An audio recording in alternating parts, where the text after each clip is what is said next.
Alina Starkov recently discovered that she had powers, but she was still able to overcome the Darkling even though he had over hundreds of years worth of experience on her. She could barely call on her powers on her own, whereas the Darkling is widely regarded as one of the most powerful Grishas. But how was she able to do that?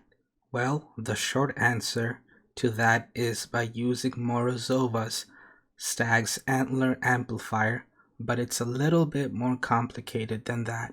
To understand how she came in possession of the amplifier, we must first understand what an amplifier is and how they are created. The TV show and the books have completely different takes on amplifiers and therefore different versions of how Alina defeated the Darkling. Amplifiers, as the name suggests, amplifies Agricia's abilities. They can only be created from the remains of powerful magical creatures, or in some rare cases, some Grishas, such as the Darkling and Bagheera, can be born with that ability. In the books, amplifiers are rare objects for sure, but unlike the TV show, they were not synonymous with Morozova's creatures. In fact, the Darkling's favorite Grishas, Ivan and Zoya, both have amplifiers in the books. There are more Grishas with amplifiers in the books,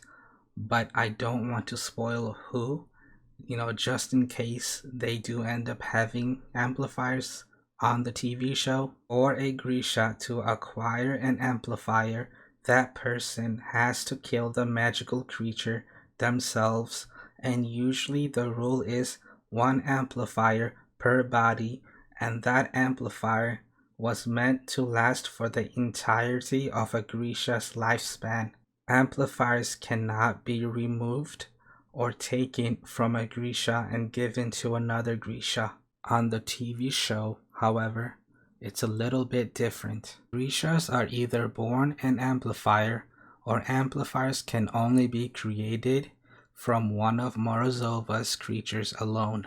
How ownership of amplifiers work isn't really mentioned on the TV show either. The Darkling, aka General Kerrigan, wanted the stag for himself. He wanted to make an amplifier to amplify his natural amplifying abilities. If Alina hadn't escaped and all had gone according to his plan, he would have made the amplifier and would have given it to her as a gift.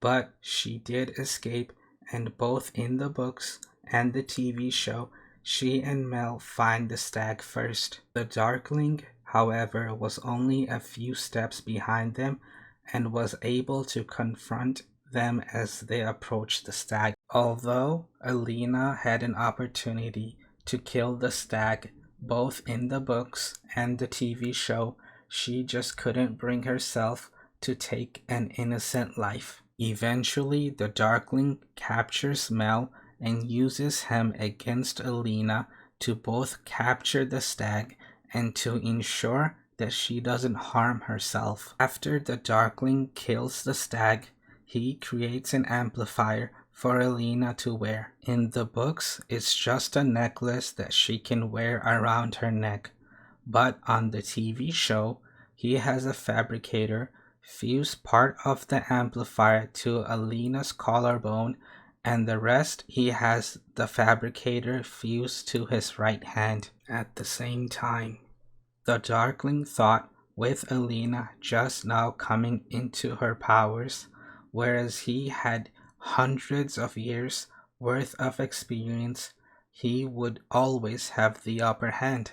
And now, armed with an amplifier, he could both tap into more of her power and keep her weak by constantly overpowering her. He knew he could not control her, but he thought he could control her power and keep her weak. The flaw in that plan is that the amplifier never truly belonged to the Darkling. In the books, the amplifier belonged to Alina because she showed mercy to the stag. She spared its life, so the power of that life belonged to her. She just had to realize that and take command of the amplifier. On the TV show, however, the power of the stag always belonged to her. She always dreamed about the stag. It presented itself to her even before she knew what it was. The stag was always with her spiritually. In the final episode, Alina tells the Darkling, "You cannot claim what was not given to you." The stag chose her. Its powers were destined for her alone. With the aid of the amplifier, she was able to fight off the Darkling and the Shadowfold and escape with Mel. At that time, she was not on par with the Darkling in terms of power. She just caught him by surprise, and in that environment, her powers were the most effective. She was able to overcome the Darkling because a lot of things went in her favor. She did not overpower him. The Darkling still had a tremendous amount of experience and power compared to her. So, which version is better? Which version do I prefer? Well, I really don't have a preference. The book version will always be canon, and I really don't think that there's a best ending. Changes must be made when adapting a story to a different medium. The TV show had to show the audience how Alina came in possession of the amplifier and that she was brave enough to take the fight to the Darkling. In the books, it was explained to us and we were able to make the connections. I get why there had to be two versions, and they both work for me.